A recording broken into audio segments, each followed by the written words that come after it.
Innallaha yarfa'u bihadzal kitabi qauman wa yadhuru bihi akharun. Ayyuhal ikhwah, at-tulabu al-ibai azanillahu wa iyyakum. Saudara-saudaraku seiman, seakidah, para thalabul ilmi yang saya cintai karena Allah Subhanahu wa taala. Mudah-mudahan kecintaan di antara kita kelak akan menjadi wasilah amal yang mempertemukan kita kembali surganya Allah Subhanahu wa taala.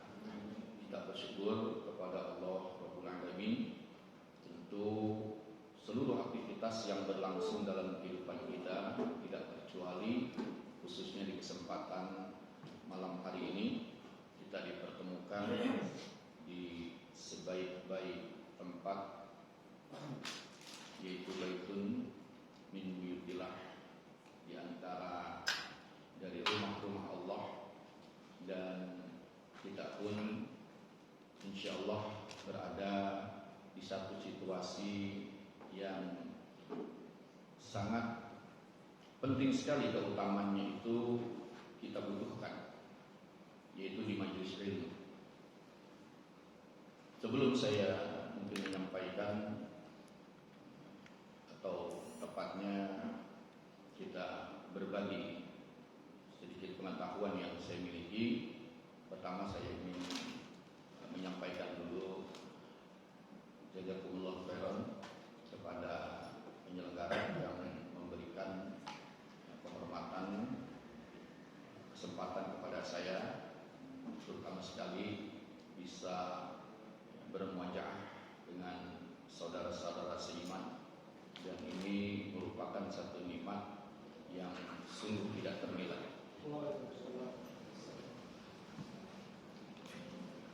Ayo ikhwah, di kesempatan pertemuan malam hari ini, ya, sebagaimana yang telah sama-sama kita ketahui bahwa adapun tema yang akan saya sampaikan dalam rangka untuk berpartisipasi di dalam kegiatan kajian Al-Ghurabah, yakni tujuan menuntut ilmu. Saya nggak akan berbicara tentang keutamaan dari thalabul ilmi, karena yang hadir ini wajah-wajahnya udah syarat dengan ilmu, insyaallah. Insyaallah. Makanya sudah siap untuk mempromosikan dan memperkenalkan diri sebagai Al-Ghurabah. Karena Al-Ghurabah itu punya ciri, unasun solehun fi unasin su'il kasir. Ya. Jadi ini identitas ini harus disesuaikan nanti dengan perilaku amaliyah kita. Jadi jangan kajiannya ghurabah, tapi dalam amaliyah kita tidak mencerminkan itu. Jadi kita jangan ikut dalam euforia simbol-simbol saja, tapi benar-benar ini diperjuangkan dalam amaliyah kita. Kenapa? Karena memang di akhir zaman nanti orang-orang yang berbahagia itu dikabarkan Rasulullah SAW itu al-ghurabah. Tuba bil ghurabah. Ya, berbahagialah kata Rasulullah SAW orang-orang yang asing. Manhum, siapa mereka? Unasun solihun fi unasin su'il kasir. Ya, jadi yang menjelaskan tentang yang paling berbahagia itu nanti adalah al-ghurabah, yaitu orang-orang yang mereka melakukan amal-amal yang soleh, sementara banyak manusia itu melakukan kerusakan. Dan kerusakan itu bukan dalam hanya perkara dunia. Kita tahu masalah dunia saja, kalau kita mengikuti banyak informasi berita, itu tingkat kejahatan dan kriminalitas itu meningkat secara kualitas dan kuantitas, kan begitu. Tapi kerusakan itu bisa jadi tidak lebih besar dibandingkan kerusakan yang terjadi atas urusan agama. Dan ini pun sekarang menjadi bagian fitnah yang tidak bisa kita hindari. Ada dua fitnah baik syubhat maupun syahwat. Kalau syahwat ya mungkin dia berdampak kepada pelakunya, atau kalaupun berefek pada yang lain dia tidak akan luas memberikan dampak kerusakan. Tapi kalau syubhat pemikiran, satu orang bicara bisa satu negara rusak. Lalu apa upaya untuk mengatasi hal itu? Tidak lain adalah ilmu. Makanya para ulama sejak dulu sampai hari ini selalu berwasiat, yakni agar kita tidak boleh terputus dari thalabul ilmi dan tidak boleh berpisah dengan majelis ilmu. Karena inilah satu-satunya senjata yang paling ampuh bagi kita untuk menghadapi syubhat itu. Karena syubhat itu sesuatu yang tidak jelas, yang disamarkan. Orang yang tidak punya pengetahuan untuk memperjelas itu benar atau salah, dia gampang terkena syubhat. Tapi mereka yang punya pengetahuan tentang sesuatu yang benar dan yang salah, ya, maka dia akan bisa untuk membedakan ini syubhat atau ini sesuatu yang jelas seperti itu. Nah, yaitu dengan ilmu. Makanya ciri dari ulul itu padanya itu tercermin amal-amal yang soleh, unasun soleh, orang-orang yang soleh. Nah, di antara amal yang soleh itu apa? Ya, menuntut ilmu. Yang sekarang insya Allah ya, sedang coba kita amalkan, kita kerjakan, dan mudah-mudahan ini menjadi catatan amal soleh di sisi Allah Subhanahu wa Ta'ala. Ya. Ayo lihat, saya pilih tema ini, yakni karena tujuan dalam segala hal itu penting. Kita di dalam kehidupan di dunia ini kan tidak ubahnya seperti sebuah perjalanan. Proses ibadah yang kita lakukan juga tidak ubahnya seperti sebuah perjalanan yang sedang kita tempuh untuk menuju kepada satu titik, yaitu kebahagiaan, bukan cuma di dunia tapi kebahagiaan dalam kehidupan akhirat kita. Bahkan perjalanan kita itu memiliki tujuan yang seharusnya sangat jelas bagi orang-orang yang beriman. Dari semua proses ibadah yang dia lakukan, itu sesungguhnya dia tengah menapaki jalan untuk menuju kepada apa yang menjadi cita-citanya yang besar di dalam kehidupan di dunia ini, yakni dicintai Allah, diridhoi Subhanahu wa Ta'ala, dan diberikan kesuksesan bukan cuma di dunia, bahkan kesuksesan dalam kehidupan akhirat kita, insya Allah dijadikan sebagai ahlul jannah. Ya. Sebagaimana disabdakan Rasulullah SAW dalam satu riwayat, likulli syai'in thariq, at-thariqul al-jannah al-ilm. Segala sesuatu itu ada jalannya, dan jalan menuju kepada surga itu, kata Rasulullah SAW dalam sabda beliau, adalah ilmu.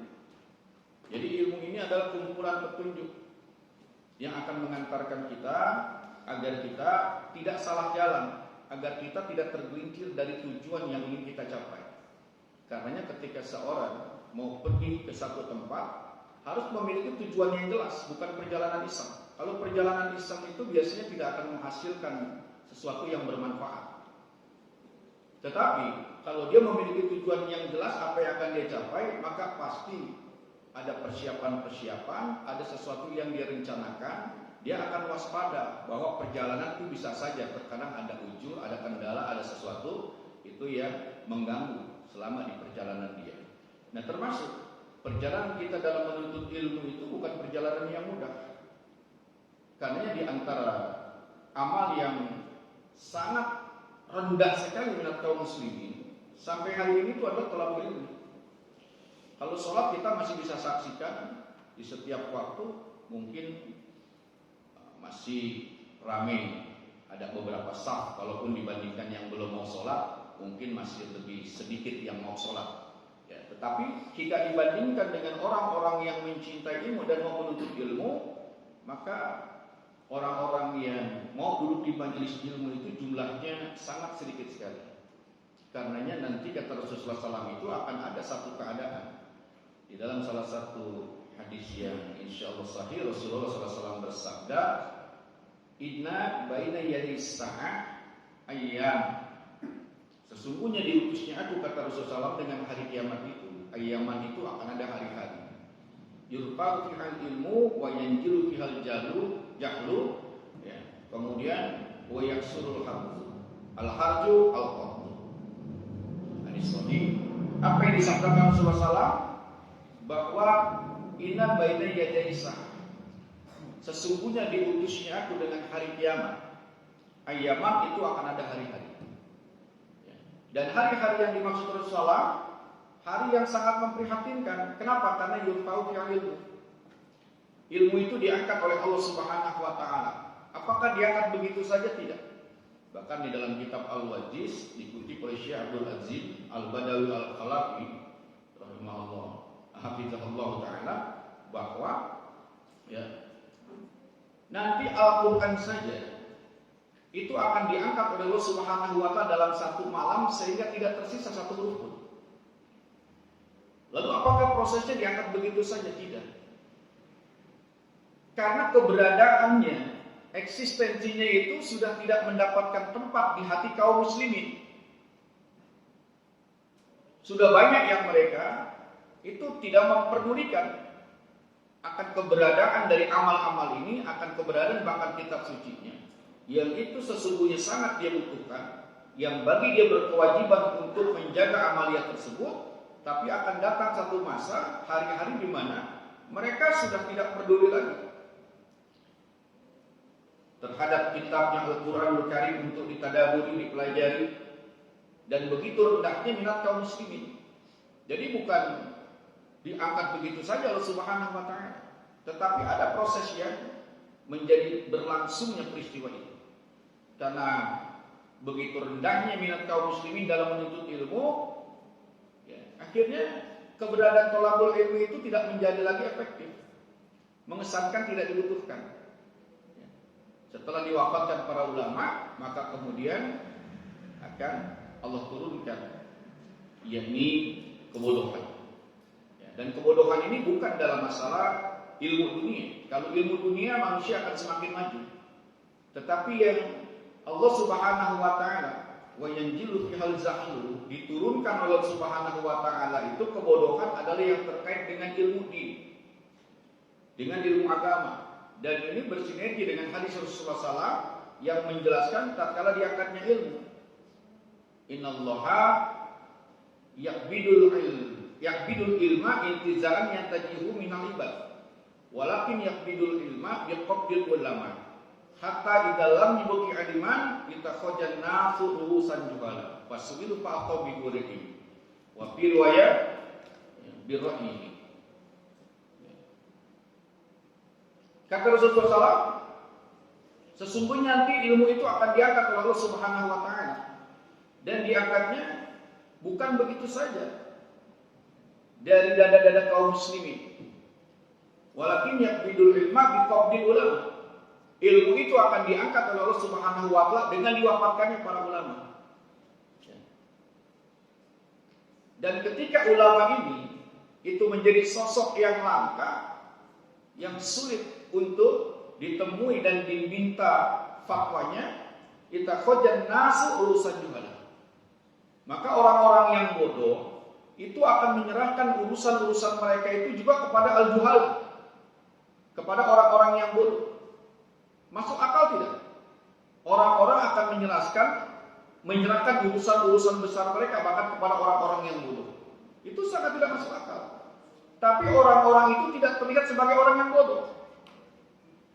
Orang itu terlihat sebagai orang yang berilmu. Dari penampilannya, dari retorikanya, ya. Sehingga mereka menganggap bahwa ini adalah orang-orang yang berilmu. Sehingga fasilu, maka mereka bertanya, fa'aftal. Dan mereka berfatwa bi ghurib wa fi riwayat bi ra'yi. Maka orang yang ditanya ini dia akan menjawab. Dan dia akan menjawab bukan dengan ilmu, dan dalam riwayat yang dijelaskan dia akan menjawab dengan akalnya. Maka kata Rasulullah, ya, fadolu madol, maka dia sesat dan menyesatkan. Kemunculan orang-orang ini karena tadi minat dari kaum muslimin untuk menuntut ilmu itu sudah demikian rendah, sehingga keberadaannya tidak efektif.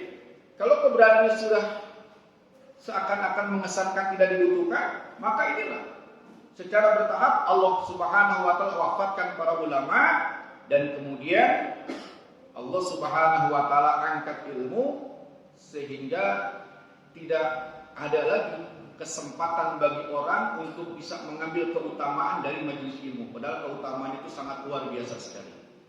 Tetapi saat itu akan bertaburan di muka bumi ini orang-orang yang bodoh tapi terlihat pintar. Suka atau tidak kan banyak sekarang. Terlihatnya pintar. Makanya saya selalu bilang beda antara pintar sama benar itu tipis. Pintar sama benar itu tipis. Jadi kalau orang tidak memiliki pengetahuan ilmu tentang al-haq, maka dia akan kebingungan untuk menerima suatu syubhat. Kenapa? Karena dia sendiri nggak bisa untuk mengenali apakah ini hak atau batil, ini benar atau salah. Inilah salah satu peran pentingnya di masa-masa yang seperti ini, itu kita membekali diri dengan ilmu. Apalagi menuntut ilmu ini adalah perjalanan yang saya katakan tidak mudah. Oleh karena itu, saya pilih tema ini, yakni tujuan untuk menuntut ilmu, agar ketika kita menuntut ilmu ada alasan yang kita bangun. Karena manusia itu cenderung mau melakukan sesuatu itu biasanya ada latar belakang alasannya. Kalau punya latar alasan belakang yang jelas, maka biasanya dia akan lebih sistematis untuk memperhatikan tujuannya itu. Dia akan lebih benar-benar bersungguh-sungguh ya, untuk mewujudkan apa yang menjadi tujuannya. Menuntut ilmu ini benar-benar harus kita lihat esensinya itu untuk apa. Tentu kita paham yang pertama memang jelas adalah dalam rangka untuk mencari keridhaan Allah Subhanahu wa taala, karena menuntut ilmu adalah merupakan salah satu kewajiban yang Allah Subhanahu wa taala bebankan atas orang mukmin. Thalabul ilmi fardhatun ala kulli muslim. Ya, itu sudah jelas, dan keutamanya insyaallah yang biasa menuntut ilmu itu sudah banyak sekali mendapatkan informasi tentang pengetahuan dari keutamaan thalabul ilmi itu. Tetapi tidak sedikit bagi akhirnya perjalanan mereka dalam menuntut ilmu ini terganggu. Misalnya akhirnya terjebak ketika menuntut ilmu itu pada tema, dan maaf tidak sedikit ya, ini juga menjadi bagian problem kita, yaitu tanpa sadar kita suka tergiring ya, memunculkan sikap tasik ya. Dua hal ini yang sering saya perhatikan itu terjadi juga banyak di antara kita, bahwa ketika kita menuntut ilmu terkadang ada yang terjebak itu pada tema. Kalau temanya menarik, biasanya semangatnya ikut terbawa. Tapi kalau temanya kelihatannya belum dia pikir dia butuhkan, maka semangat dia untuk bertobat ini juga itu akan terpengaruh. Misalnya yang bujang, begitu ada kajiannya tentang mencari jodoh misalnya, ya, kiat mencari jodoh, nah dia akan bersemangat. Tapi kalau dia masih jomblo, begitu ikut kajian temanya tentang talak misalnya, komentarnya apa? Nikah aja belum, kita mau ngajak talak dulu. Ya. Ketika sedang belajar sunnah di awal-awal, pokoknya kalau setiap ada kajian yang bernuansa sunnah, bernuansa manhaj, semangat luar biasa. Tapi terkadang ketika temanya mungkin ya tentang rumah tangga atau tentang muamalah dan sebagainya, nah biasanya itu berpengaruh pada semangatnya. Dan yang kedua, tidak dinafikan menuntut ilmu memang harus selektif dalam memilih siapa orang yang akan kita ambil pengetahuannya. Ya. Tetapi ini pun terkadang tidak kita sadari sering menjadi satu virus di antara kita yang mengarah kepada sikap ta'assub.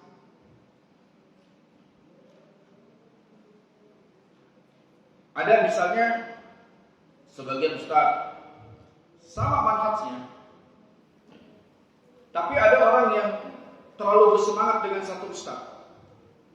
Jadi ketika ustaznya mungkin ya buat dia nggak terlalu masyhur, atau barangkali dia nggak biasa datang ke majelisnya, itu nggak terdorong untuk mengambil ilmu darinya. Karena saya selalu berikan nasihat sama teman-teman di majelis di mana saya berada. Karena itu ketika menuntut ilmu, itu sangat penting adalah untuk meluruskan tujuan dulu, sehingga tidak terjebak pada hal itu. Ketika kita menuntut ilmu, apa tujuan yang paling utama? Itu tidak lain, bangunan utamanya adalah ketaatan kepada Allah Subhanahu wa Ta'ala dan Rasulnya. Jadi ini, maka kalau yang menjadi fokus konsentrasi tujuan kita dalam menuntut ilmu itu karena nilai-nilai ketaatan kepada Allah Subhanahu wa Ta'ala dan Rasul yang sedang kita bangun, maka dia nggak akan mudah runtuh. Banyak yang bergelimpangan di medan jihad thalabul ilmi ini.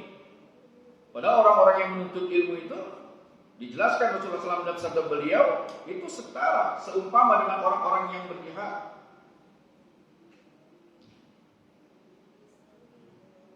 Nah, ini yang perlu bagi kita untuk kita berkonsentrasi terhadap tujuan kita menuntut ilmu. Maka adalah sebagai ketaatan kepada Allah Subhanahu wa Ta'ala dan Rasulnya. Jadi nanti fokus kemauan dan semangat kita ketika kita menuntut ilmu itu nggak akan mempersoalkan temanya apa. Yang ngajarnya ustadznya siapa? Asal ustadznya itu jelas, manhaj yang sama dengan yang biasa kita ikuti. Ya, kita sudah kenal dengan manhaj ustadz tersebut. Ya. Kemudian apapun temanya, maka nggak akan mempengaruhi semangat kita. Hanya tinggal kita punya kesiapan atau tidak ketika itu, ada waktu atau tidak. Ya. Nah ini sering saya sampaikan, kenapa? Karena tidak sedikit di antara teman-teman yang terkadang itu mengarah sampai ke sana. Saya sempat banyak juga berdialog dengan teman-teman ya, yang biasa ikut kajian ke sana kemari. Nah, saya bilang ya, kita ini sering mencela sikap ta'assub, tapi tidak kita sadari terkadang kita juga ada yang mengarah ke sana. Silakan nanti kita bisa diskusi. Dan pernah nggak antum melihat fenomena ini ada di antara kita? Ada nggak? Ada. Kalau ustadznya pulang, walaupun manhajnya sama, terkadang nggak mau hadir. Ya, apalagi kalau sudah ada syubhat-syubhat yang kemudian berkembang. Ya, padahal kalau dia berada di atas manhaj yang sama, kalau yang disampaikan juga adalah pemahaman-pemahaman yang berorientasi kepada pemahaman salaful ummah, ya maka selesai. Antum punya kesempatan, kita punya waktu, kita hadir. Jadi nggak melihat temanya, nggak melihat siapa ustadznya, tapi yang jelas kita sudah mengetahui majelis ini, kegiatan ini, orientasinya kemana manhajnya. Di situ intinya. Jadi kalau kita mengorientasikan dalam bertolabul ilmi itu karena ketaatan kepada Allah Subhanahu wa Ta'ala dan Rasulnya, maka hal-hal di luar itu baru akan bisa kita nafikan. Kenapa kita harus melaksanakan ketaatan kepada Allah Subhanahu wa Ta'ala dan Rasulnya secara konsisten, ya, secara istiqomah? Karena ini adalah perjalanan untuk bisa mewujudkan apa yang menjadi cita-cita besar kita, yaitu kebahagiaan yang sesungguhnya, kemenangan yang hakiki. Di dalam surat Al-Ahzab ayat 71, Allah Subhanahu wa Ta'ala firmankan, yakni wa may yuti'illaha wa rasulahu faqad faza fawzan 'azima. Maka barang siapa yang mentaati Allah Subhanahu wa Ta'ala dan Rasulnya, maka bagi dia fauzan 'azima, kemenangan yang besar, kebahagiaan yang sebenarnya. Jadi ketika kita melakukan beraktivitas ibadah, termasuk thalabul ilmi, maka tujuan utama kita adalah untuk bisa mendapatkan kemenangan yang sesungguhnya, yaitu berupa kebahagiaan yang hakiki, bukan cuma dalam kehidupan di dunia, bahkan kehidupan akhirat kita. Maka ini bisa diawali dengan perjalanan thalabul ilmi kita, dan agar kemudian perjalanan thalabul ilmi ini tidak terganggu dengan hal-hal yang berada di luar kita, tapi semua itu bergantung kepada kesiapan dan kemauan kita. Maka inilah yang harus kita konsentrasikan. Tujuan menuntut ilmu itu karena ketaatan kepada Allah Subhanahu wa taala dan Rasulnya sallallahu alaihi wasallam. Maka ini akan menghindarkan kita terjebak pada apa yang menjadi tema-tema dalam satu kajian, padahal kita punya waktu. Akhirnya malah kita barangkali menghabiskan waktu untuk yang mubah.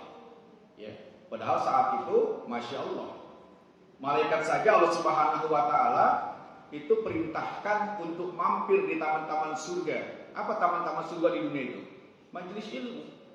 Bagaimana kemudian ketika kita punya kesiapan, ya kemudian kita pertimbangkan apa? Kayaknya temanya nggak menarik. Ya. Ustadznya, ini juga belum kenal ustadznya. Ya mungkin kita nggak kenal, tapi yang lain kan mungkin kenal. Datang saja dulu. Gitu. Nah, ini bisa mengganggu perjalanan thalabul ilmi kita.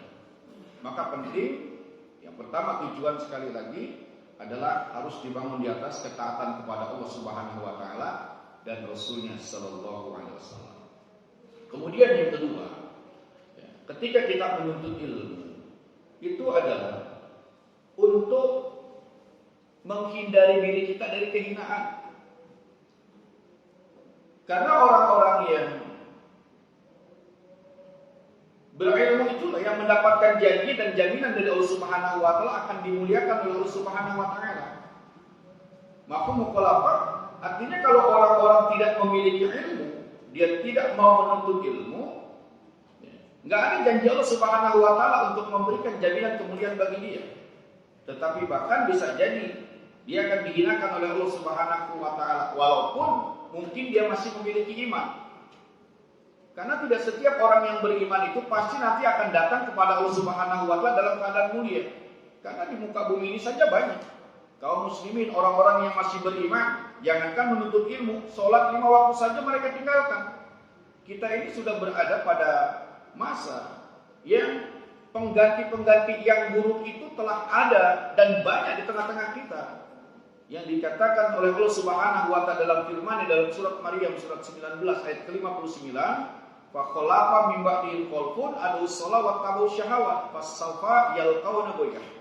Akan datang nanti di belakang kalian itu pengganti yang jelek, kan begitu. Siapa pengganti yang jelek ini? Bukan fisik, bukan rupanya, tetapi mereka adalah adu shalah. Mereka orang-orang yang menelantarkan sholat, dan bahkan yang menelantarkan sholat ini ditafsirkan oleh mufassir. Beberapa mufassir memberikan penjelasan apa yang dimaksud dengan adu sholat. Menelantarkan sholat di sini apakah orang yang meninggalkan sholat semata-mata? Bahkan bukan itu saja. Tapi ketika mereka sudah sholat saja, namun mereka tidak memperhatikan tentang kualitas sholat mereka, tentang bagus dan tidaknya sholat mereka. Makanya kalau setiap orang yang sholat itu punya nilai yang sama, keluar dari masjid, dari musola setelah sholat berjemaah, orang yang sholat dalam keadaan berilmu dan tidak, orang yang sholatnya bagus dengan tidak, semua nilainya sama, maka nggak akan efektif. Nas-nas yang menganjurkan, mendorong agar kita itu mencari ilmu, menuntut ilmu, ya agar memperbaiki ibadah kita. Di setiap sholat kan setelahnya kita berzikir, Allahumma a'inni ala dzikrika wa syukrika wa husni ibadati. Kita minta agar kita bisa mempersembahkan ibadah yang terbaik kepada Allah Subhanahu wa taala. Kenapa? Karena ada ibadah yang baik, ada yang tidak baik. Bahkan orang yang sholat belum tentu selamat.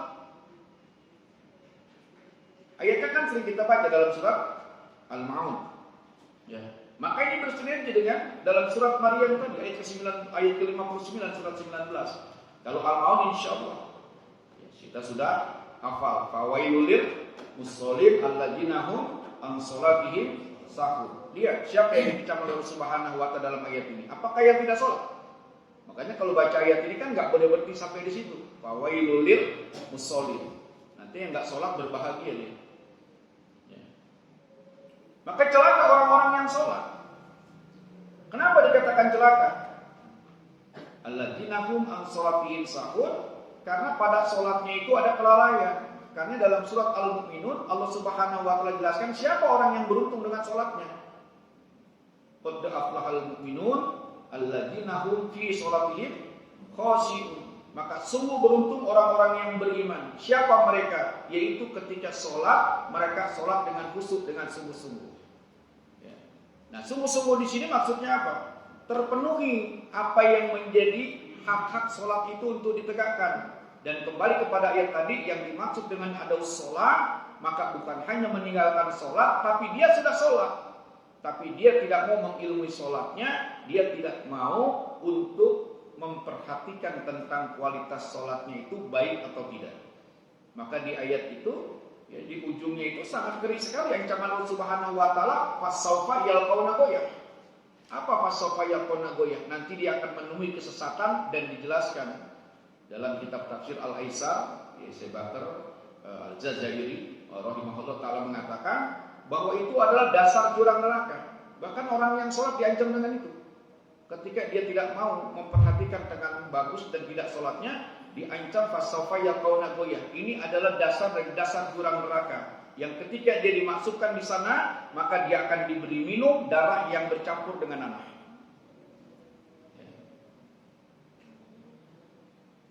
Inilah pentingnya ketika kita menuntut ilmu itu memiliki tujuan yang jelas untuk menghindarkan dan melepaskan diri dari kehinaan agar kita mendapatkan derajat yang tinggi dan kemuliaan di sisi Allah Subhanahu wa taala. Dan itu tidak cukup akan kita raih, kita capai hanya kita sudah menjadi orang yang beriman. Karena janji Allah Subhanahu wa taala dalam surat Al-Mujadilah ayat 11, yarfa'illahu alladziina aamanu minkum walladziina utul ilma darajat. Karena orang-orang yang akan ditinggikan oleh Subhanahu wa taala beberapa derajat itu bukan lantaran mereka beriman, tetapi mereka beriman dan kemudian mereka berilmu. Maka tujuan kita ketika menuntut ilmu, kalau sudah kita bangun di atas ketaatan kepada Allah Subhanahu wa taala dan Rasul-Nya, ya, maka yang kedua adalah untuk menjauhkan dan melepaskan diri kita dari kehinaan agar kita mendapatkan kemuliaan di sisi Allah Subhanahu wa taala khususnya. Ya, maka di dalam salah satu hadis pun Rasulullah SAW sabdakan, ya, Innallaha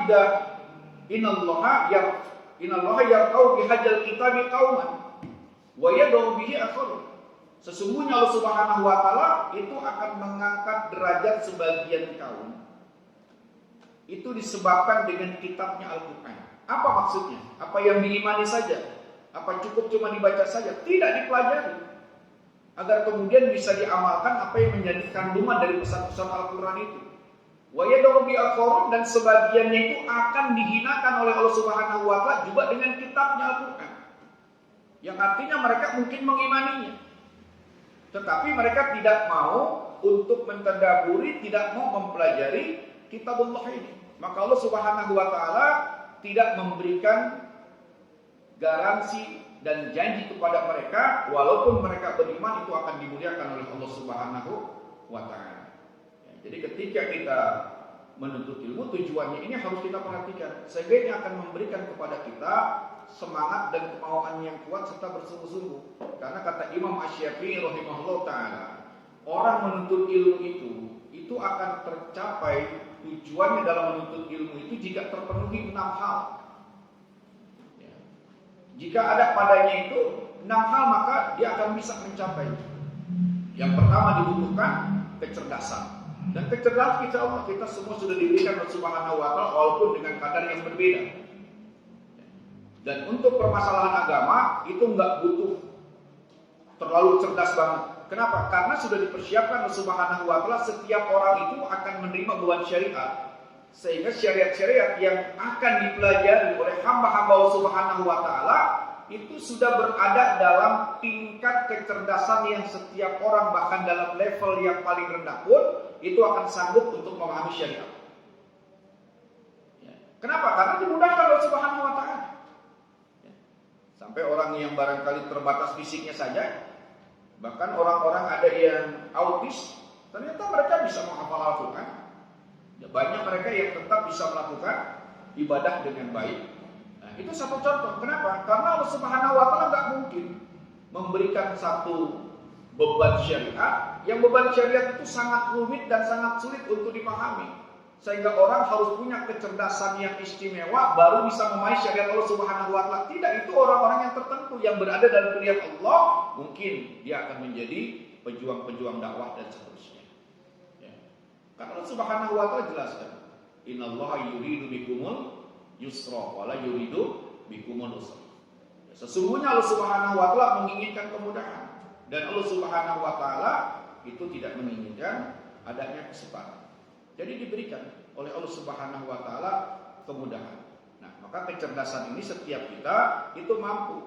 Makanya aneh kalau ada yang diajak menuntut ilmu lantaran mungkin usia sudah agak lanjut, waduh saya sudah nggak bisa paham, susah nangkepnya. Ya. Ya terkadang kan seperti itu. Udah itu urusan anak muda saja. Tapi kalau nonton berita di TV itu luar biasa. Besok bisa cerita secara terperinci dia. Ya. Ada berita kampanye, ada berita demo, berita politik. Wah itu luar biasa sampai bisa mengulas. Tapi kalau berbicara tentang masalah agama, wah itu bukan bagian saya. Ya. Artinya apa? Kecerdasannya ada, tetapi tidak dimanfaatkan secara produktif. Yang kedua, itu kemauan. Ini dijelaskan Imam Syafi'i. Jadi yang kedua, butuh kemauan. Makanya nggak cukup cuma iman. Kecerdasannya sudah ada. Punya kemauan tidak. Kalau sudah ada kemauan cukup tidak. Karena kemauan itu labil. Kadang mau, kadang tidak. Ya karena mau itu terkait dengan selera dan minat. Kadang-kadang ada minat, kadang-kadang tidak. Ya. Yang ketiga, maka ditekankan apa? Ada kesungguhan. Bersungguh-sungguh kata Imam Syafi'i rahimahullah. Maka ketika menuntut ilmu bukan cuma sudah mau, tetapi harus bersungguh-sungguh. Dan kemudian yang keempat itu, ya, itu ada bekal. Nah, bekal ini yang dimaksud terkadang mungkin untuk bekal perjalanan, bekal untuk membeli kitab dan seterusnya. Ya. Dan yang kelima, yakni itu adanya guru. Ya. Jadi bukan berarti tidak boleh kita menjadikan media atau sarana yang lain selain majelis untuk menambah wawasan kita. Silakan, tetapi kita juga harus punya majelis yang dimana kita agendakan secara rutin kita bisa berada di sana. Jadi kalau dari buku-buku atau media internet dan sebagainya, silakan dimanfaatkan. Tapi semua itu adalah sesuatu yang sifatnya hanya mendukung saja. Ya, karena nggak ada keutamaan duduk di majelisnya itu tidak didapatkan. Ya, mungkin pengetahuannya dapat. Ya, nah itu seperti itu. Dan kemudian yang terakhir itu apa? Sabar. Ya, yang terakhir adalah sabar. Jadi ada enam.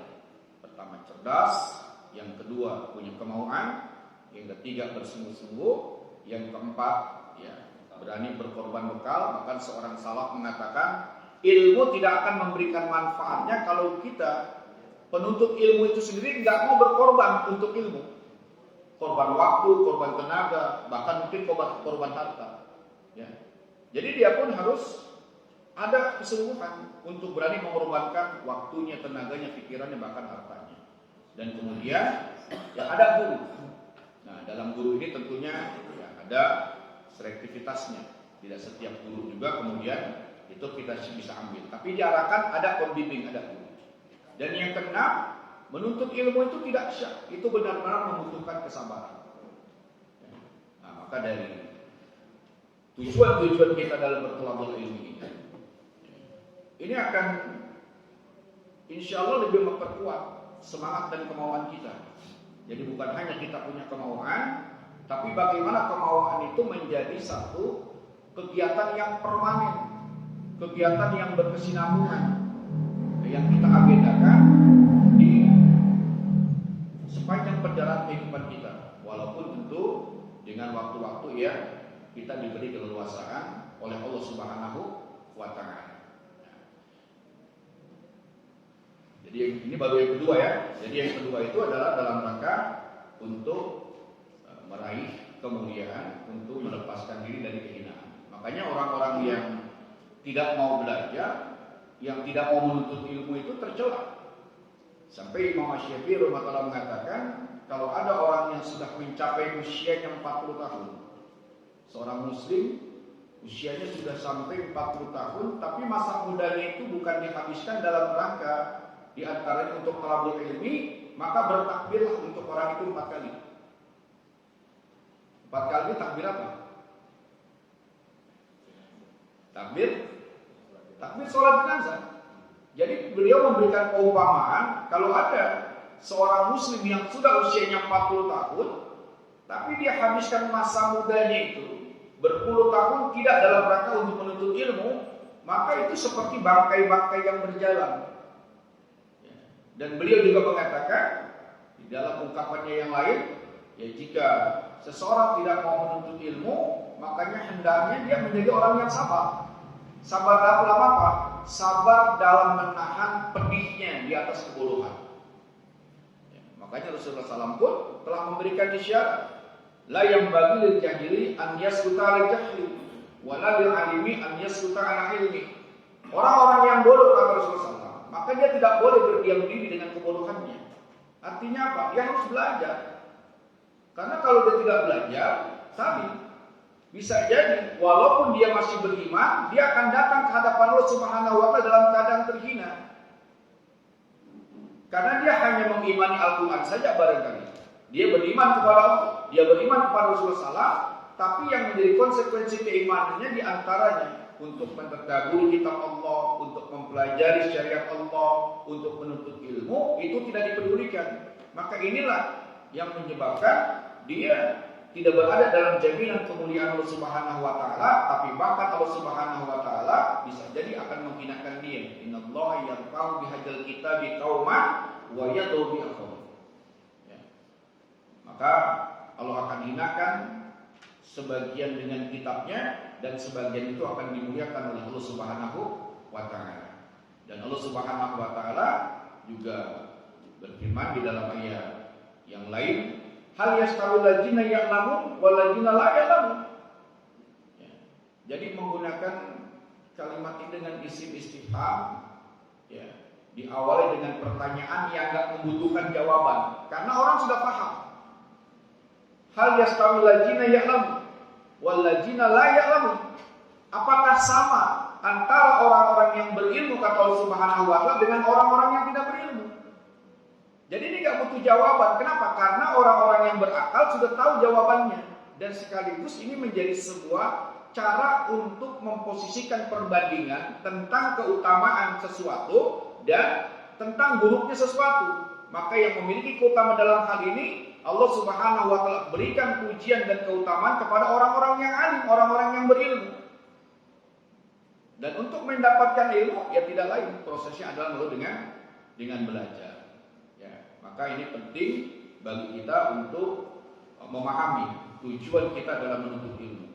Ya, jadi dari mulai ketaatan kepada Allah dan Rasul-Nya, kemudian yang kedua adalah dalam rangka kita menghindari dan melepaskan diri dari kehinaan dan meraih kemuliaan di sisi Allah Subhanahu wa taala.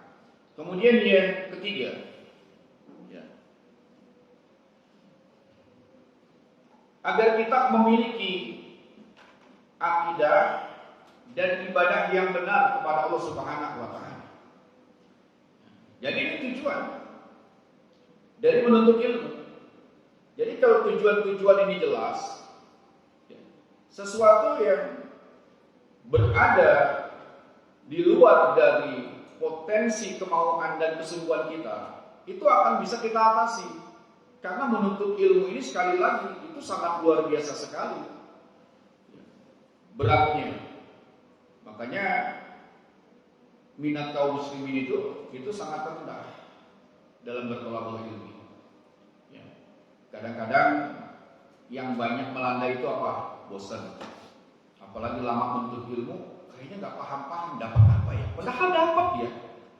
Ketika dia menuntut ilmu, walaupun dia nggak bisa merekam menyimpan pengetahuan, tapi dia sudah dapat keutamaan. Karena ada orang-orang yang diuji kesabarannya itu untuk bisa memahami. Ada terkadang kita sekali, dua kali duduk, tiga kali duduk di majelis, kita kurang paham, belum paham. Bukan berarti kita tidak cerdas, Tetapi kadang Allah Subhanahu wa taala menguji, maka kembali kepada apa yang dijelaskan Imam Syafi'i, menuntut ilmu itu butuh waktu yang panjang, karena itu dibutuhkan kesabaran. Kalau tidak sabar akan bubar. Nah, ini yang banyak itu akan melemahkan kemauan dan semangat orang dalam bertolabul ilmi. Maka tujuan menuntut ilmu itu penting bagi kita. Ya, sehingga nggak terjebak nanti pada tema, nggak membuat kita fanatik kepada pulang-pulang. Tapi ketika kita punya kesiapan, punya kemampuan, punya waktu, insya Allah motivasi saya adalah apa? Saya menunjukkan ketaatan kepada Allah dan Rasul. Yang kedua, karena saya ini agar Allah Subhanahu wa taala muliakan saya dengan amal ini. Karena di antara amal yang akan memuliakan kita itu adalah thalabul ilmi. Dan kemudian yang ketiga, ilmu ini perannya sangat besar. Itu untuk menjadikan akidah dan ibadah kita ini benar. Kita di dalam hidup ini itu terikat dengan perjanjian untuk menegakkan ketaatan kepada Allah Subhanahu wa taala, untuk beribadah kepada Allah. Termasuk dalam amal pun itu masuk dalam ranah ibadah kepada Allah Subhanahu wa taala, dan enggak mungkin bisa diwujudkan itu tanpa ilmu. Makanya kita menuntut ilmu agar kita memiliki akidah dulu yang benar. Kenapa? Karena akidah itu fondasi. Ibadah itu itu akan terpengaruh dengan bagus dan tidaknya, kuat dan rapuhnya akidah kita. Makanya ketika kita menuntut ilmu agar kita memiliki akidah yang benar. Apa? Keyakinan yang bagus tentang ma'rifatullah, tentang tauhidullah. Karena apa? Ini menjadi fondasi ketika kita akan membangun nanti berbagai aspek ibadah di dalam kehidupan kita. Tergantung dari akidah kita. Maka harus punya dulu akidah yang benar. Kenapa? Saya sampaikan tujuan dalam menuntut ilmu agar kita memiliki akidah dan ibadah yang benar. Sederhana saja, ada nggak akidah yang menyimpang? Syekh bin Baz rahimahullah menjelaskan dalam kutip kecil yang beliau tulis, akidah itu ada terbagi menjadi dua. Ada akidah sahihah, ada akidah batilah. Ada akidah yang sahih, ada akidah yang batil. Dan ini nggak mungkin akan bisa dikenali, bisa kita ketahui kecuali dengan ilmu, dengan belajar. Nah, ketika kita belajar, yang pertama tadi untuk memiliki pengetahuan tentang bagaimana memiliki akidah yang benar, sehingga ibadah kita pun secara otomatis itu akan bisa menjadi berkualitas dibangun di atas akidah itu. Karena kalau akidah kita sudah bagus, nggak mungkin secara teknis ibadahnya itu akan jelek. Karena akidah itu nanti memberikan dorongan, itu jadi indikator yang mendorong kita untuk memperhatikan konsep beribadah kita kepada Allah Subhanahu wa taala. Kenapa? Karena pondasinya itu keyakinan. Kalau kita memiliki keyakinan yang bagus, maka dikatakan di dalam kitab Aqidatut Tauhid yang ditulis Dr. Fauzan bin Shalih Fauzan, hafizahullah taala, lahu aqidatun hasanah. Ketika seseorang dikatakan memiliki akidah yang hasan, yang baik, yakni salamatu minasyak, keyakinannya itu selamat dari keraguan. Nah, inilah dulu. Jadi bangunan keyakinan ini sangat penting. Kenapa? Karena kalau orang sudah memiliki keyakinan yang kokoh, itu akan membuahkan dua hal, dan dia siap untuk melakukan keduanya. Orang kalau sangat yakin dan keyakinan tidak sedikit pun keraguan, dia nggak membutuhkan pertimbangan untuk mengambil keputusan. Apa buahnya? Dia akan siap untuk melakukan sesuatu dan meninggalkan sesuatu. Ya, udah azan. Ya. Insyaallah kita jeda dulu salat Isya. Subhanallahi wa bihamdika asyhadu alla ilaha illa anta astaghfiruka Muhammadan abduhu wa rasuluh. Amma ba'd. Ayyuhal ikhwah rahimakumullah, kita lanjutkan sedikit terkait dengan apa yang telah kita ikuti pada sesi pertama tadi. Ya. Jadi perhatikan hal terpenting dari menuntut ilmu itu, kita bisa saja sudah banyak informasi tentang keutamaannya, tapi tidak sedikit juga yang tetap terganggu. Walaupun memiliki pengetahuan tentang keutamaan itu, bahkan dengan kejenuhan dan kemalasan saja biasanya sering kalah. atau ada sedikit kendala saja, banyak yang begitu mudah langkahnya untuk meninggalkan majelis ilmu. Berbeda di kalangan para ulama terdahulu, sampai ada satu kisah seorang alim yang dia terbiasa punya agenda di waktu tertentu untuk menuntut ilmu. Lalu ketika dia berada di majelis ilmu, itu dikabarkan dari salah seorang keluarganya yang mengabarkan bahwa anaknya itu meninggal dunia. Lalu apakah orang alim ini meninggalkan majelis ilmu? Tidak. Kenapa? Karena anaknya yang meninggal itu sudah banyak yang mengurusnya. Sementara kalau dia tinggalkan majelis ilmu, dia kehilangan keutamaan yang sangat besar. Tetapi dengan dia tetap berada di majelis ilmu, dia akan mendapatkan kebaikan dua sekaligus. Pertama, dari keutamaan dia tetap berada di majelis ilmu, dan kemudian kesabaran dia mendapatkan musibah atas kehilangan ahli keluarganya. Nah, tapi kalau dia tinggalkan, mungkin dia dapat satu saja dari musibah tentang kehilangan keluarganya, sampai seperti ini. Kenapa? Karena paham tentang esensi dari tujuan menuntut ilmu itu. Nah, ini tujuan kita untuk menuntut ilmu adalah untuk membangun pilar-pilar yang kuat dari sisi kesungguhan kita.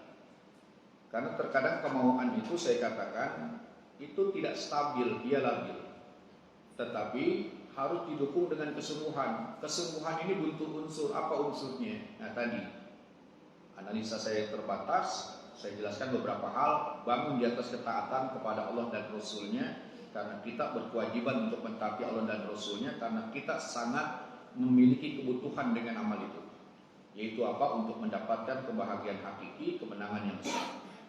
Yang kedua, yakni kita nggak suka dipandang hina bahkan dalam kehidupan di dunia.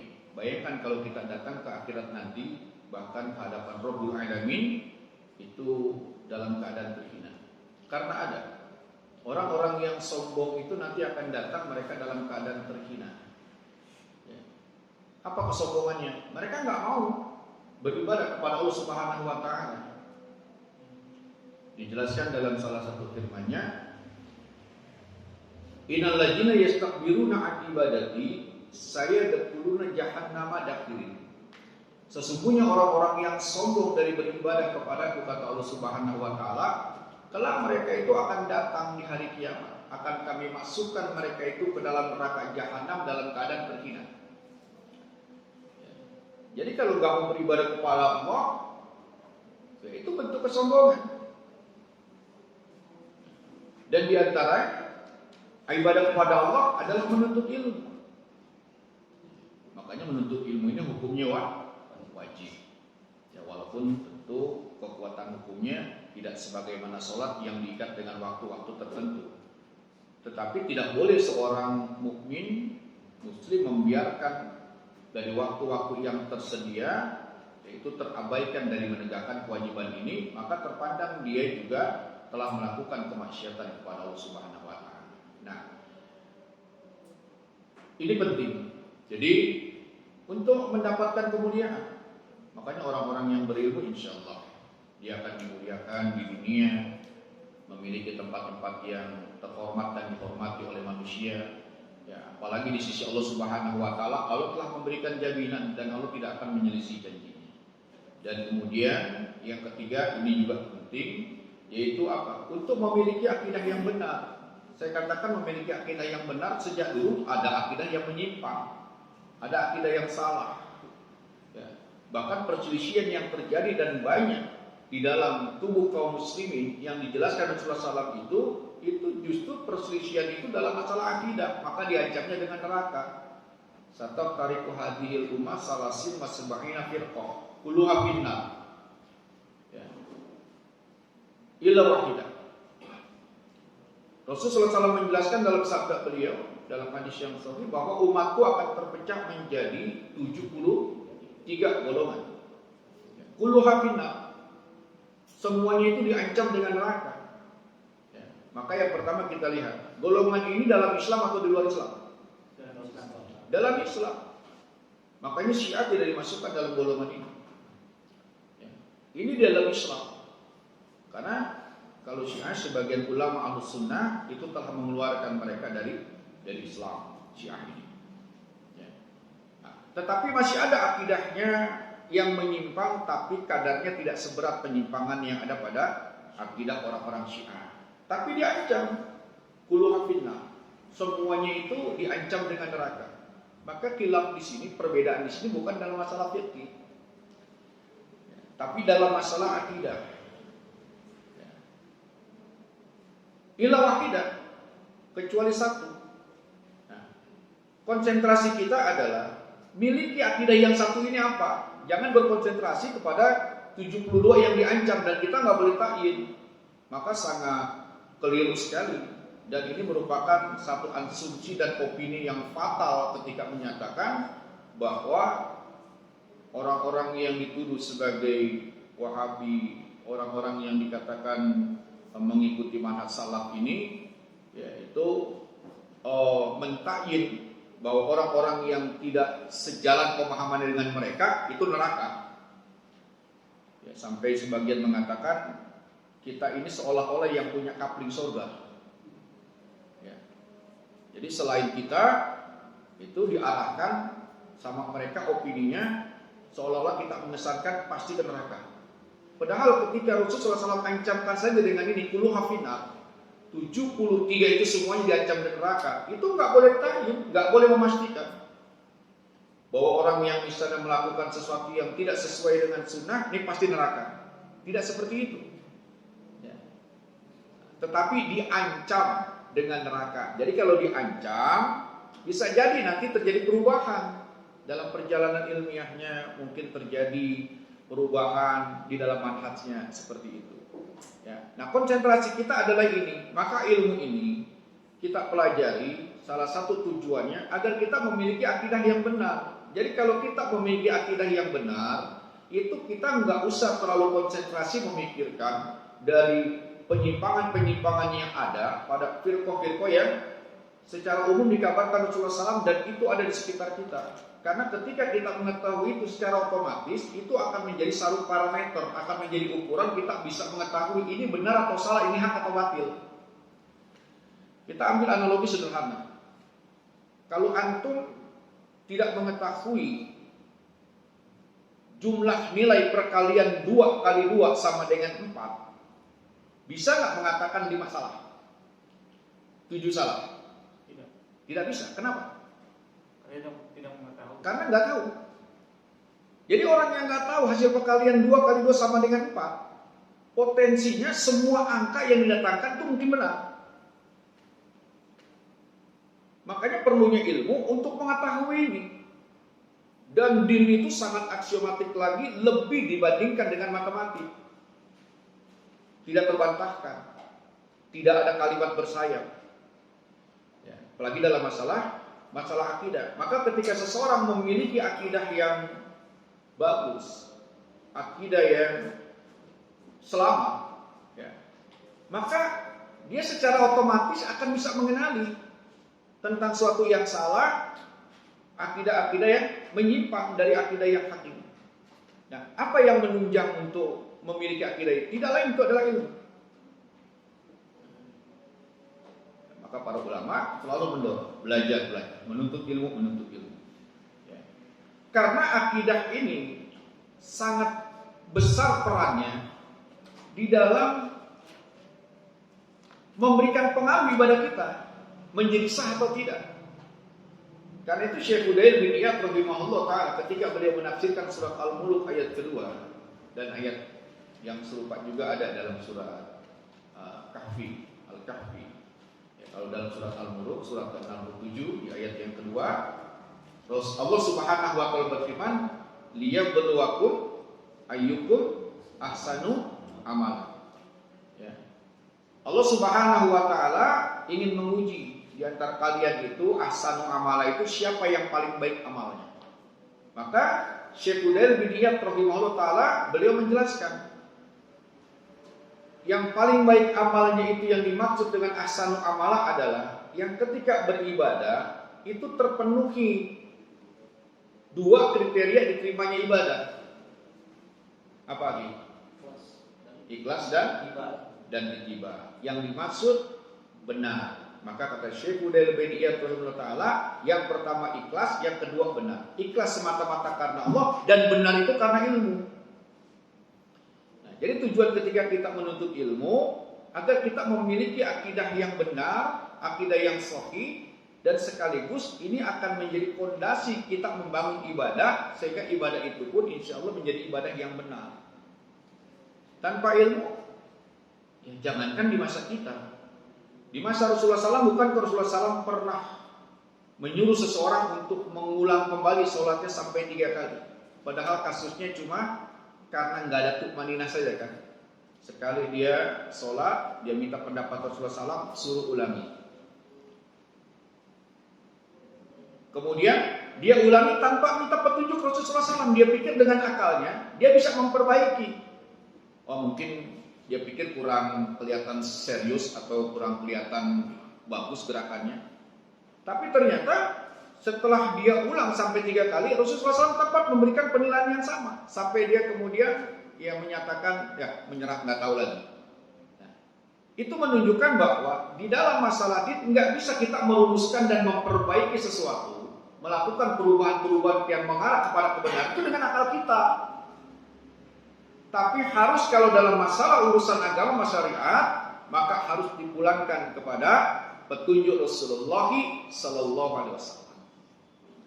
Nah, barulah kemudian dia memperbaiki keadaan sholatnya itu.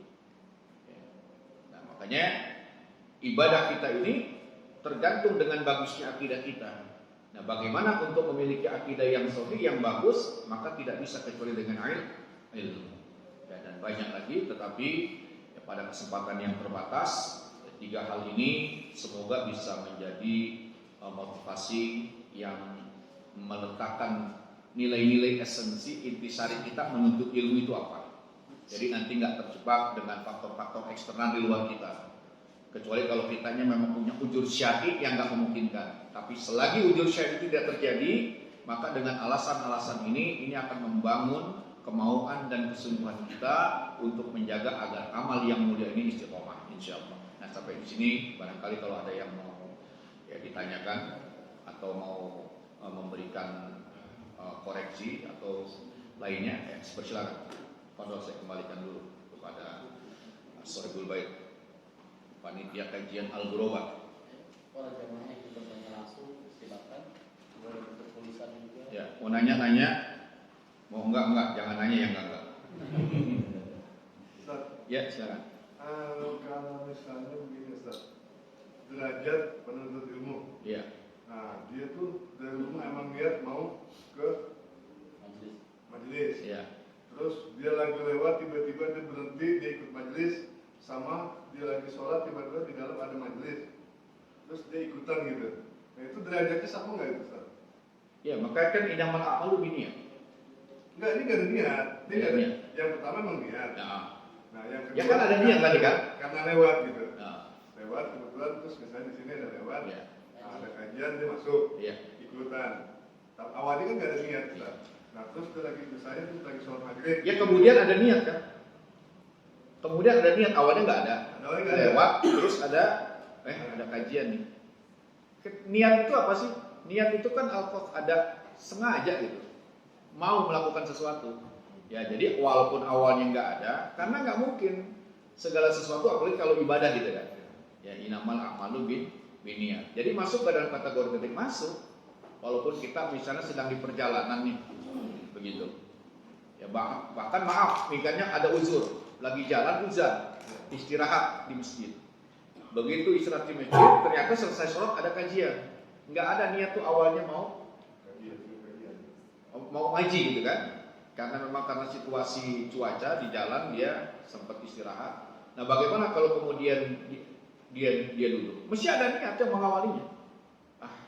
Sambil nunggu ngaji lah.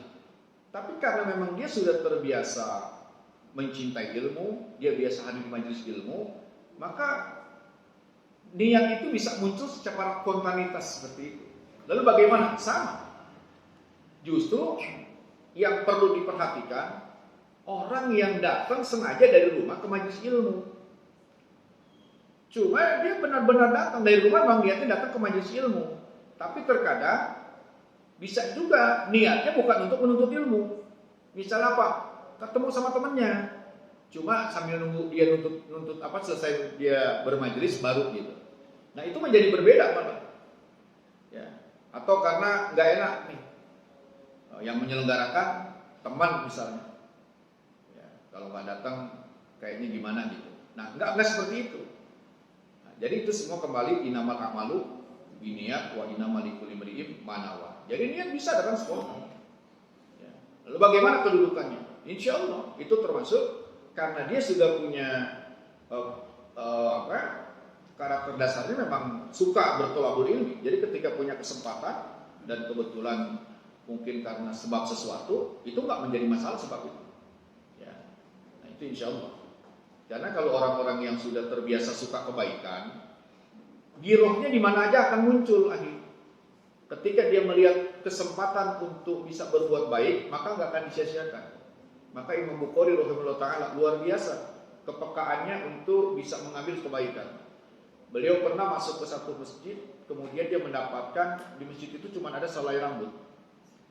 Maka rambut itu kemudian beliau ambil, beliau kantongi. Kenapa? Karena termasuk sesuatu yang mengotori masjid ketika itu. Dan beliau taruh di sakunya. Setelah beliau selesai urusannya di masjid, kemudian di luar baru beliau keluarkan lagi, dia buang. Nah, kadang kita kepekaan seperti kan kurang. Nah, itu termasuk orang-orang yang memang sudah punya potensi kesolehan, dia akan sangat peka melihat peluang-peluang. Ketika itu dia bisa jadikan sebagai kesempatan untuk mengambil kebaikan di sisi Allah Subhanahu wa Ta'ala. Jadi insya Allah, ya, wallahu a'lam. Ya, yang lain. Ya. Ini misalkan apa tentang kajian-kajian online yang kemarin ya. Ya. Dimulai dari sebab apa pandemi kemarin gitu. Ya. Nah, apakah kajian-kajian online ini termasuk di dalam apa keutamaan keberkahan orang-orang yang apa datang langsung di kajian offline gitu dari saat ini di majelis. Karena memang ada usul-usul saat seperti itu ya. Apakah seperti itu, Ustaz? Iya. Karena ada ilat, ada sebab. Ya, kan seseorang tetap akan dicatat sesuai dengan niat dia. Nah, makanya dalam salah satu hadis di dalam kitab Riyadhus Shalihin di bab tentang niat itu, ya, kata Rasulullah SAW, sementara beliau dengan pasukan kaum muslimin itu berangkat berperang, melintasi laut, gitu kan, gunung, lembah. Ya. Lalu Rasulullah bersabda, sesungguhnya di Madinah itu ada para lelaki yang mereka cuma duduk-duduk saja di sana. Tetapi setiap kalian itu menyeberangi lautan dan melintasi gunung, melintasi lembah, maka mereka mendapatkan pahala yang sama. Karena apa? Karena niatnya. Kalau bukan karena ujur, karena tua, karena sakit, dan karena mereka tidak memiliki perbekalan, mereka berkeinginan untuk bisa menyertai Rasulullah SAW berjihad. Coba bayangkan, sampai kata Rasulullah SAW, mereka itu mendapatkan pahala seperti yang kalian dapatkan. Nah, makanya ketika kita kemudian dalam selama masa pandemi, kan harus online jadinya kan, nggak bisa offline, nggak bisa tatap muka. Dapat nggak? Dapat karena ada sebabnya. Dan niatnya kalau bukan karena adanya pandemi ini, insya Allah kita pasti ke majelis ilmu. Nah itulah yang kemudian pentingnya peran mengelola niat kita. Makanya kalau dalam masalah-masalah yang mubah saja, Allah persilahkan itu punya potensi untuk menjadi ibadah di sisi Allah Subhanahu wa Ta'ala, apalagi udah narasinya ibadah. Nah, maka insya Allah, ya. Tapi kalau nanti sudah mulai diberi kelonggaran seperti sekarang ini, sudah dibuka kembali, ya jangan udah kayaknya nyamanan online. Di rumah Zoom aja lah sama juga. Karena ada yang terjadi beberapa teman, akhirnya begitu sekarang sudah offline, ya mereka udah biasa di rumah, dari rumah aja sama juga katanya gitu. Nah itu sudah berbeda. Ya saya kira demikian ya, Allah Allah. Jadi insya Allah tetap mendapatkan pahala yang sempurna. Maka semua itu tergantung bagaimana pengelolaan niat kita. Ya. Saya ambil contoh lagi begini. Antum setiap subuh itu nggak pernah meninggalkan sholat qobliyah subuh 2 rakaat. Sekali waktu sedang dapat nikmat dari Allah, mendusin sudah azan, ya, dan kemudian sampai ke masjid, datang itu di rumah udah nggak bisa lagi mengerjakan sholat qobliyah, ya, dan ketika berangkat sudah terdengar iqamah misalnya, kan kita langsung begitu sholat nggak bisa lagi kan punya waktu untuk mengerjakan sholat sunnah. Seandainya kita nggak mengkodoknya saja, dapat nggak pahala dari qobliyah yang bisa kita kerjakan? Dapat. Karena kita meninggalkannya bukan dengan sengaja. Kalau bukan karena ujur, Allah berikan nikmat tidur sampai kemudian terlambat untuk sholat subuh, ya, maka kita pasti tidak akan meninggalkan sholat sunnah 2 rakaat itu sebelum subuh qobliyah subuh. Nah, itu kata para ulama, itu saja bagi mereka yang sudah mendawamkannya, maka itu diberikan ganjaran. Termasuk antum biasa datang ke majelis ilmu, tapi tidak bisa datang karena sakit. Antum tetap mendapatkan pahala sebagaimana orang-orang yang duduk di majelis ilmu. Ya. Jadi, insya Allah semua itu tergantung pengelolaan niat kita dan pembiasaan, ya, untuk melakukan kebaikan itu secara berkesinambungan. Makanya amal yang dicintai Allah Subhanahu wa taala bukan amal yang besar, tapi terjadi pada satu kesempatan. Misalnya Ramadan, berlomba-lomba ayo menghatamkan Al-Quran. Ya, sampai di masjid itu nggak ada di setiap sudut kecuali sedang sibuk baca Al-Quran. Tapi sudah masuk, udah keluar lagi bulan, ya udah masuk bulan Syawal aja. Pertengahan bulan Syawal sudah selesai, masjidnya kosong lagi. Nah nggak seperti itu. Tapi jadikan amal itu berkesinambungan. Kalau berkesinambungan, walaupun memberikan waktu yang sedikit, tapi dilakukan secara kontinu, maka itu akan menjadi amal yang dicintai oleh Subhanahu wa taala. Bahkan ketika ditinggalkan karena ujur, Allah tetap berikan pahala. Ya, wallahu a'lam. Masih ada? Cukup? Ya. Pada saat kita menuntut ilmu, setelah mendapat ilmu, ilmu yang kita dapat itu, orang pertama yang harus kita kasih ilmu itu siapa pertama? Ya. Siapa? Ajarkan istiqah atau pertama apa? Itu yang pertama. Yang kedua, orang menuntut ilmu sebilang mendapatkan ketaatan, dasar ketaatan pada Allah dan Rasulnya, memiliki kemuliaan, ya,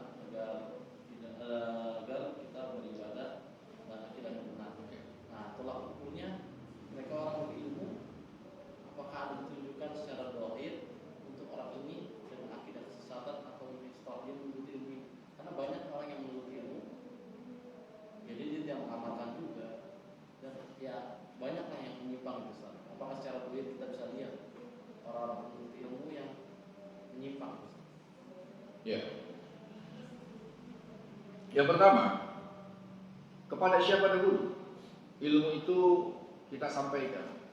Jadi yang namanya pengetahuan untuk mendorong suatu amal itu ibda binafsi. Pertama diri kita sendiri dulu, amalkan dulu.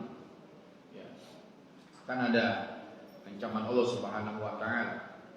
Ya ayyuhalladzina amanu lima taquluna ma la taf'alun. Wahai orang yang beriman, kenapa kamu ngomong tapi kamu enggak percaya? Jadi ibda binafsi. Kalau sudah memiliki pengetahuan, maka ilmu yang berkah itu ilmu yang berkembang menjadi amal-amal kesolehan. Ya. Kemudian kabura maqta indallahi an taqulu ma la taf'alun. Sangat besar kemurkaan di sisi Allah kalian mengatakan sesuatu yang kalian sendiri tidak mengerjakannya. Maka itu harus dimulai dari diri kita. Kemudian siapa? Ahli keluarga. Lihat dalam surat At-Tahrim, surat ke-66 di ayat yang ke-6. Ya ayyuhalladzina amanu qu anfusakum, jaga diri kamu. Setelah diri kamu siapa? Wa ahlikum, ahli keluarga kamu. Kenapa? Karena mereka yang wajib untuk kita jaga dulu. Dan kalau kita berikan dahulu kepada istri dan anak, lebih ringan, nggak ada konsekuensi apa-apa, nggak ada resiko dimusuhin, ya. Tapi kalau kita kemudian memiliki kemampuan, maka ambil kesempatan untuk menjadi sebaik-baik hamba di sisi Allah Subhanahu wa taala. Yaitu apa? Mereka yang menyeru manusia ke jalan Allah Subhanahu wa taala. Nah, jadi itu dulu kepada istri dan anak, karena kita yang bertanggung jawab. Apalagi dalam kehidupan rumah tangga, kita ini pemimpin imam bagi mereka, kan begitu. Dan setiap pemimpin itu ya, kulukum ra'in wa kulukum mas'ulun an ra'iyatihi. Jadi kalau kita dapat pengetahuan, maka pertama siapa yang kita bagi? Ahli keluarga kita dulu. Istri, anak. Ya, makanya nggak cukup memberikan nafkah cuma nafkah jolir saja, dikasih materi, disenangkan. Bukan itu kewajiban utamanya. Bagaimana menjadikan anak dan istri kita itu orang-orang yang bertakwa. Kalau kita punya pelajaran sholat, pertama siapa yang kita perintahkan dan kita ajarkan untuk sholat? Anak kita. Dan Allah beritakan kan itu. Muru auladakum bis-shalah. Perintahkan anak-anak kamu itu untuk sholat. Siapa dulu jadi? Keluarga dulu. Nah, baru kalau punya kemampuan, punya kesiapan, ambil partisipasi menjadi bagian dalam penafsiran sebaik-baik umat. Kuntum khairu ummatin ukhrijat linas ta'muruna bil ma'ruf wa tanhauna 'anil munkar wa tu'minuna billah. Ya, kalian adalah sebaik-baik umat yang dikeluarkan memberikan manfaat atau kepentingan bagi manusia. Dengan apa? Dengan dakwah. Apa bentuknya? Ayat ini ketika turun pertama, yang menjadi objek sasaran ayat ini adalah para sahabat. Ya. Sampai mendapatkan pujian dari Subhanahu wa ta'ala, khairu umat, sebaik-baik umat. Apa karakternya? Ta'muruna bil ma'ruf wa tanhauna 'anil munkar. Dua hal. Beramar ma'ruf, mengajak, menyeru manusia kepada kebaikan dan mencegah mereka dari kemungkaran. Ya, dan beriman kepada Allah Subhanahu wa taala. Tetapi tentu untuk bisa menegakkan ini kan harus punya kesiapan, terutama secara keilmuan tentunya. Jadi kalau terbatas, ya mungkin diawali lewat keluarga seperti itu. Nah, kemudian yang kedua, ya, terkait dengan orang-orang yang berilmu, potensi penyimpangan itu kan pasti ada juga. Bahkan mungkin ada orang-orang yang juga punya ilmu, ibadahnya malas ada. Ya, saya banyak mendapatkan beberapa, bahkan teman dai, tapi dari proyek sebelah ya. Kalau yang dari manhaj sunnah ini, manhaj salaf ini, insya Allah mereka konsisten. Mereka biasa. Kalau sholat ngulur-ngulur waktu itu biasa. Mestinya bagi seorang dai kan nggak panas. Dan itu bukan sekali dua kali, saya udah sering. Karena memang saya kan lebih banyak komunikasi itu di lingkungan seperti itu. Ya, kita saksikan mereka tuh meremehkan waktu-waktu sholat. Gak serius. Nah, kalau kita tanya, seorang dai itu mestinya berilmu tidak? Kan berilmu. Tapi ternyata dia menyelewengkan dari pengetahuan yang dia miliki itu sendiri. Padahal amal yang paling dicintai Allah Subhanahu wa taala itu apa? Salat pada waktunya. Sahabat pernah bertanya, "Ya Rasulullah, ayyul a'mali ahabu ilallah?" Amal apa yang paling dicintai Allah? As-salatu fi awali waktiha. Salat pada awal waktunya. Maka kita semua konsisten. Ya. Salah satu keunggulan dan keistimewaan orang-orang yang bersiteguh kepada sunnah, kepada manhaj salaf itu, yaitu bisa terlihat dari sholatnya. Nah, ketika mereka berilmu tapi mereka menyepelekan sholat, itu sudah menunjukkan bahwa ilmu itu nggak berkah. Nah, itu bentuk penyimpangan. Dan kemudian ada orang yang kelihatannya berilmu, tetapi ya, kita bisa mengenalinya nggak bahwa dia sebenarnya itu berilmu dengan benar atau tidak. Kan sekarang banyak orang bebas berbicara apa saja, terlihat seperti orang pintar. Maka apa yang disabdakan Rasulullah SAW itu akan terjadi tentang adanya siapa? Ruwaibido. Orang-orang yang bodoh nanti akan berbicara tentang masalah agama. Ya maaf, misalnya sekarang yang lagi viral, ada seorang doktor misalnya mengkritisi seorang hadis. Ya. Nah, Kalau itu terlalu direspon, itu akan membesarkan dia. Makanya Imam Syafi'i radhiyallahu ta'ala menyatakan apa? Kalau ada yang mau ngajak dia berdiskusi, dia lihat orang itu berilmu tidak. Kalau dia orang bodoh, tinggalkan. Kenapa? Karena akan membuka ruang bagi dia untuk menunjukkan seakan dia benar, seakan dia itu jago. Imam Syafi'i tidak mau. Membela boleh, tapi sudah cukup kalau sudah ada yang mewakili. Makanya kalau saya berbeda, saya ketika menyikapi hal itu, saya tanya nih sama antum. Kalau antum butuh konsultasi tentang kesehatan, saya nggak bermaksud merendahkan satu profesi ya. Ini cuma sebagai analogi. Di rumah antum ada orang yang antum kenal biasa, pekerjaannya itu narik sampah warga lah, kan ada ya di lingkungan kita. Kira-kira kita kalau mau konsultasi kesehatan, sama dia atau sama dokter? Dokter pasti. Kalau dia berbicara tentang ilmu kedokteran, lalu dia memberikan kesimpulan dokter ini bagus, dokter ini bagus, dokter ini bagus, antum percaya? Tidak. Nggak percaya. Sama dokter ini bicara, itu ibarat seorang pemulung yang mau berbicara ya tentang ilmu kedokteran. Jadi kalau menanggapinya dia jadi besar. Kalau terlalu banyak direspon jadi besar. Kenapa? Karena muhaddis seperti Syekh Muhammad Nasruddin Albani rahimahullah taala yang mengakui keulamaan beliau itu bukan ya orang yang berada di bawah beliau kadarnya, tapi yang setara dengan beliau. Syekh Shalih Al-Utsaimin, Syekh bin Baz rahimahullah dan para masyayikh lainnya mengakui, bahkan musuhnya mengakui. Nah, sedangkan dokter ini bukan bidangnya. Dia filsafat, dia dosen di UIN.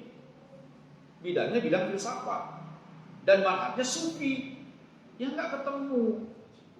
Nah, yang kedua selalu saya bilang begini. Kenapa Syekh Albani yang selalu jadi korban dihujat? Karena ini kebanggaan di dalam lingkungan manhaj salaf memiliki seorang ulama muhaddis di abad yang luar biasa seperti ini. Kondisi keilmuan ketika orang-orang itu sudah banyak yang mulai rendah minatnya, ternyata di dalam manhaj salaf ini memiliki ulama-ulama muslim yang luar biasa, bahkan memiliki seorang ulama ahli hadis. Kalau seandainya Syekh Albani itu dari kubu sebelah, itu pasti diagungkan luar biasa. Cuman bukan dari kubu mereka, itu aja masalahnya. Kalau seandainya beliau ini itu kemudian menjadi pendukung amalan-amalan yang selama ini dikritisi oleh sunnah, itu beliau akan dikatro setinggi-tingginya. Contoh, ada seorang ya, yang di Saudi Arabia sendiri ya, itu tidak mendapatkan tempat untuk diberikan fasilitas mengajar. Dokter, disebutnya Dokter Alwi Al-Maliki, seorang muqtadi ya. Nah, itu bagi orang Indonesia itu dijadikan sebagai pakar hadis, padahal di sana sendiri tidak diakui. Tapi kenapa? Karena ada dalam pihak mereka. Jadi kita bisa mengetahui tidak tentang syubhat-syubhat yang ada. Kalau antum memiliki ilmu yang benar, penyimpangan orang berilmu itu akan terlihat, baik dari akidahnya maupun dari amaliyahnya. Ya, makanya Rasulullah SAW menjelaskan dalam satu dialog dengan Huzaifah ibn Yaman radhiyallahu anhu. Ketika Huzaifah ibn Yaman bertanya kepada Rasulullah SAW, "Ya Rasulullah, hal bada dzalika syarrun min khair?" Ya Rasulullah, apakah setelah masa-masa yang jelek kita akan masih mendapatkan masa yang di dalamnya ada kebaikan? Na'am, wa fihi daqanun. Ya, tetapi di dalamnya itu sudah terjadi kekeruhan. Wa ma daqanu ya Rasulullah? Apa kekeruhan itu? Qaumun yastanuna bi ghairi sunnati wa yahtaduna bi ghairi hadi. Wa yahduna bi ghairi hadi. Nanti akan ada umatku. Dan di sini mengerucut kepada kaum muslimin, kepada orang-orang Islam secara khusus. Kenapa? Karena disebutkan beramal bukan dengan sunnahku. Sedangkan identik sunnah ini dengan umat Islam, bukan di luar Islam. Jadi akan ada orang-orang Islam itu sendiri yang mengaku umat Rasulullah SAW, kata beliau, beramal bukan dengan sunnahku dan menjadikan petunjuk bukan petunjukku. Ta'rifu minhum, sebagiannya kalian ketahui. Jadi orang yang berilmu, orang yang bisa belajar akan tahu. Nah, ini penyimpangan. Jadi sejarah johir akan bisa melihat itu, bisa mengetahui. Ya. Kemudian waktu tapi sebagian ada yang diingkari, ini akidahnya menyimpang. Walaupun kelihatannya berilmu, Tapi ketika antum memiliki pengetahuan yang benar, maka antum akan bisa mendeteksi tentang penyimpangan dan kesalahan yang ada. Nah, itulah pentingnya salah satu daripada kedudukan ilmu itu sendiri. Walaupun ilmu nggak menjamin orang pasti soleh, orang pasti mau melakukan. Makanya ada penekanan. Abdullah bin Mas'ud mengatakan, kita suka minta ilman nafi'an, ilmu yang bermanfaat. Maka ilmu yang bermanfaat ini apa? Ilmu yang bermanfaat itu, kata Abdullah bin Mas'ud radhiyallahu anhu, ilmu yang menumbuhkan rasa takut kepada Allah. Ilmu yang berbekas, ilmu yang memberikan perubahan kepada ke arah kebaikan, meningkatkan kualitas keimanan. Itu ilmu. Tapi kalau ilmu cuma sekedar kumpulan catatan, sekedar hanya merekam pengetahuan, tidak diamalkan, itu bukan ilmu nafi, itu bukan ilmu yang bermanfaat. Nah, maka bisa jadi ada orang yang berilmu pun akan tergelincir, bisa tergelincir dari akidahnya, bisa juga ya tergelincir dari ibadahnya. Nah, sekiranya demikian ya, wallahu a'lam. Saat lanjutan tadi yang kepada istri atau keluarga Ya. Ustaz punya trik-trik khusus untuk kita sebagai kepala keluarga yang sudah kenal ilmu untuk menyampaikan ke istri atau ke anak cara-cara trik untuk menyampaikan ilmu. Terkadang Ustaz yang nyampein sama kita yang nyampein waktu itu sama. Istri pembangkangannya ada. Nah, ada kan trik-trik itu salah satu. Kedua, apakah termasuk nusus kita seorang pemimpin atau suami melihatkan anak, udah kita ingetin anak misalkan melakukan suatu yang berdosa lah, kita biarkan itu termasuk nusus atau memang kayak istri terlihat karena kita udah kasih tahu kita mengulangi itu, tapi kita kasih tahu apakah itu kita termasuk suami yang nusus. Ya. Kalau kita sudah beritahu kan tidak. Kalau trik-triknya gampang. Kalau pengen yang mudah ajak ke majelis ilmu. Jadi kalau memang ada kajian-kajian untuk akhwat, ya kita ya sedikit berkorban lah waktu gitu. Misalnya kajian akhwat, kita antar. Karena yang butuh ilmu bukan cuma kita, dia juga butuh kan gitu. Dia juga butuh keutamaan bermajelis. Ya. Nah, kita aja anak kita biasakan kayak ada adik di sana misalnya. Biasa ajak dia untuk datang ke majelis ilmu. Ya seperti dulu di masa Rasulullah SAW banyak sahabat yang masih kanak-kanak, tapi mereka duduk di majelis Rasulullah SAW. Nah itu cara yang mudah. Kalau di rumah bagaimana? Ya kalau di rumah kita memberikan nasihat itu kepada istri, ajakan kepada kebaikan itu yang paling bagus punya modal. Punya modal, iya, punya modal. Senangin dulu aja dia hatinya. Kalau hatinya senang, itu insya Allah. Jangan kita ngomong melulu nggak keluar modal. Iya, ya kan? Coba kalau nanti mau ngobrol sama istri, coba bilang, nih, hari ini gue sama masak nih, apa? Umi pengen makan di mana? Iya kan? Paling pikiran dia, jangan-jangan si Abi mau kawin lagi. Soalnya nggak pernah tiba-tiba nawarin gitu kan? Tapi itu strategi seperti itu. Ya, jadi kalau kita di rumah cuma ngedikte melulu ngasih terus, ya variatif. Di rumah boleh sampaikan pada saat mau tidur, kita bicarakan tentang anak, mendiskusikan, ya itu masya Allah. Apalagi dalam saat-saat kita situasi yang lagi harmonis, bicarakan itu, ambil setiap ada kesempatan yang bagus ambil. Dan kemudian triknya, strateginya ya tadi, ya jangan pelit lah, pakai modal dikit gitu, ya ajak makan. Gitu ajak makan, ya, ajak jalan, nah, kan seperti itu kan. Istri kalau sering kita kasih belanja, ya, kasih jajan, itu dia udah nurut aja deh, insya Allah. Nah, jadi itu yang pertama, ya. Nah, kemudian bagaimana dengan anak? Nah, anak kita kalau kita istri sudah bisa kita taklukkan, anak itu dia akan ikut pada akhirnya, akan ikut terbawa situasi itu. Ya, maka bisa datang mendatangi majelis taklim. Yang kedua, ya bisa kita kemudian menggunakan cara-cara tadi. Senangkan hatinya dulu, senangkan hatinya. Jangan dia dalam keadaan yang umpamanya kurang nyaman, kemudian kita masukin ilmu, makan aja belum ilmu lagi.